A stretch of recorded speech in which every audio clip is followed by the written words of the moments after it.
It's mailbag time here on Knicks Now by Chat Sports. We're going to be answering questions from subscribers. So if you didn't get your question on today's show, it's your own dang fault. So change it. Hit that sub button right now, turn the notifications on, and join us next Friday as we do go live every Friday. Gabriel, what's up, bro? Says, what's the ideal trade package? Specific details of players and picks for Brandon Ingram or Dejounte Murray. I think for both of those players, it's somewhat of a similar deal. Ingram's closer to $35 million per year, where DeJounte Murray is closer to $25 million per year. So I think the only thing that will necessarily be a little bit different in those is the money matching aspect. But I think at minimum, if I am either of those teams and I'm not getting one of the core members of the New York Knicks rotation, it's going to start with Mitchell Robinson, Bojan Bogdanovic, Deuce McBride, and first-round picks, right? Like, you're going to have to give up Bogey's salary to match him probably just about everything. Mitchell Robinson's salary as well is also a coveted piece that other teams could be looking for.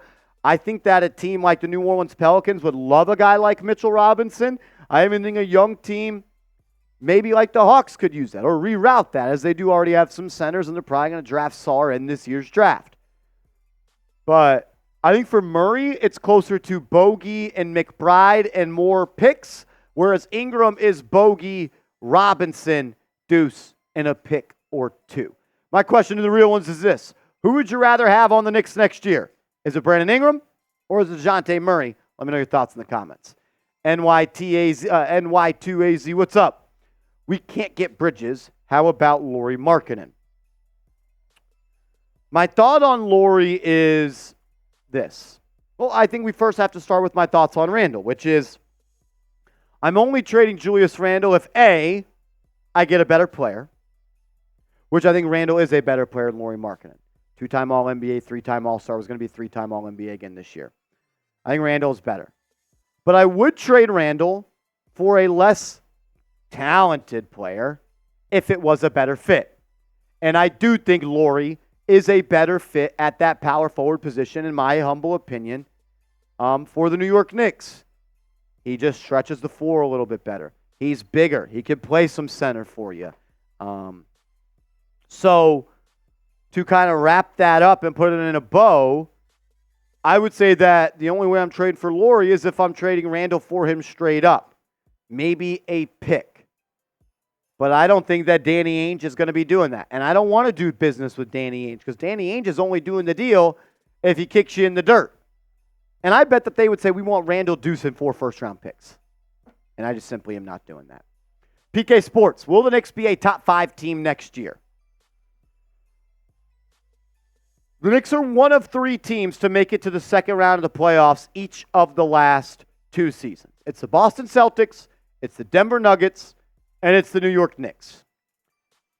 When it comes to being a top 5 team, are you basing that off record? Are you basing that off chance to win the NBA Finals? I and the Knicks will once again be a top 4 seed in the Eastern Conference. I don't know how I can factor the Western Conference into that, but I'll say this: the Knicks are finals contenders. Knicks are finals contenders, and almost anything but an Eastern Conference Finals appearance next year, after losing the second round twice with home court advantage, is somewhat of a disappointing year. That's where I'm at on that. Marco Daniel, what about an offseason of re-signing iHeart and OG? Love that. Dumping Bogey, sign Oubre, and sign a backup point guard, as well as drafting a bigger wing. Did you watch my video on the 6 moves the Knicks need to make to beat the Boston Celtics? Because that's exactly what I said I would do. Yes, you re-sign OG. Yes, you re-sign iHeart.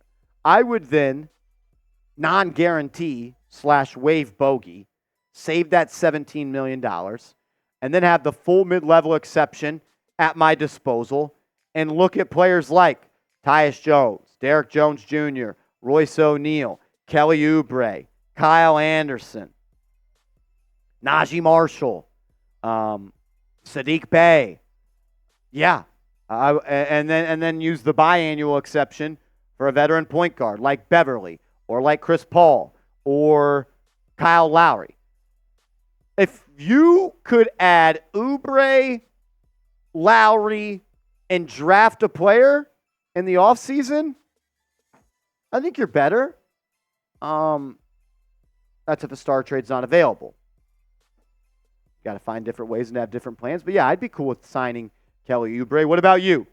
Would you sign Kelly Oubre to the New York Knicks for the full mid-level exception? That's 4 years, around $55 million in totality. Type Y for yes, type N for no. Gabriel, what's up? Should the NBA put in a franchise tag?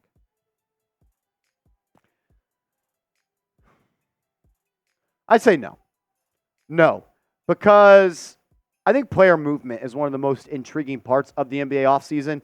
And I actually think that the new CBA is limiting that, and that limits the excitement and the offseason engagement from fans. I think the NBA thought they had something with this new CBA that was going to make the league more parity, more even. The league was already like that. We're going to have 6 different NBA champions in a row this season. You didn't need to imply these extremely strict ramifications.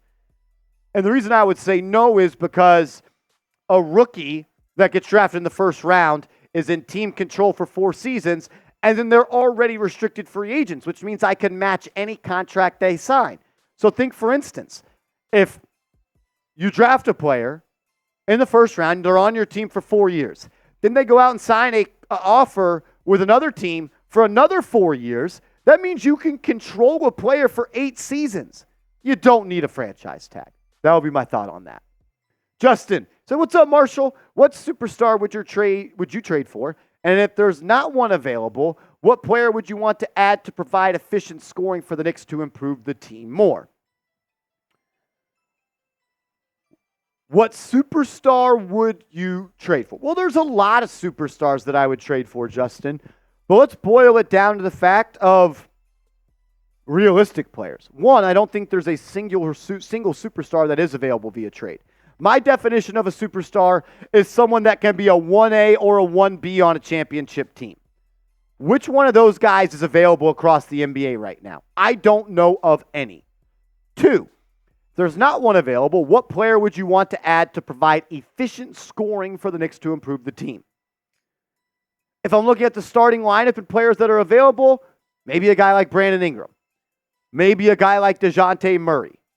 You want to talk about bench pieces? I don't know. I like Royce O'Neal as a mid-level exception target, but he's not necessarily a scorer, but he does it efficiently while also defending at 6'6".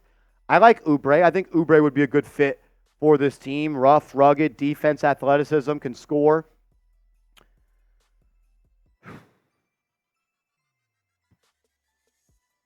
There's not really any superstars available. There's not.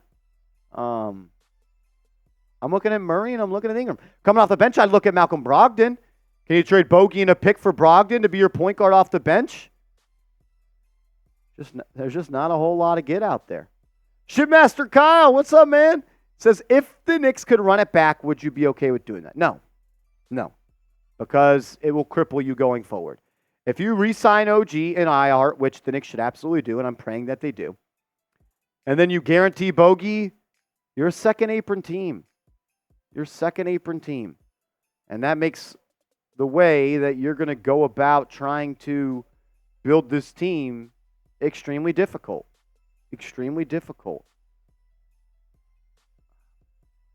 And that's also if you re-sign Precious and you re-sign Alec Burks. I don't want to run it back. Because teams that run it back get worse. Look at the Denver Nuggets. Luis, look at the Miami Heat. They ran it back. Couldn't even get out of the first round. And they tried to make major trades at the deadline. Doesn't work that way. You're not always going to find a Josh Hart and an OG and an OB trade mid-season that propels you into one of the best teams in the NBA. Because if you could, everybody would do it. Luis, how does the draft class look? Because if there's one good player in the top 3, then we should consider that. Trading up into the top 3? Not possible. Not possible unless you're giving up. I don't. How do you get in the top 3? And who do you want in the top 3? I think this draft lacks top end talent, but I do think it's above average draft in terms of project role players. I don't know if that's the way I want to describe it, but I do think there's players in this draft that can be quality role players, but they still need developing. This is a draft that features more 3rd and 4th year college players that are supposed to be able to play right away in the NBA. The only guy I'd really want to trade up for is Reed Shepherd. I don't really like the top end talent in this draft. I don't. I don't know. Knicks have 2 picks in the first round. I'd be a little shocked if they made both those picks. I do. Maybe they trade out of the first round in totality and push their picks down the line to have more draft capital to not trade for a star. Make sure you are following me on social media. I'm on Twitter. I'm on IG. Hit me up over there, and let's go Knicks.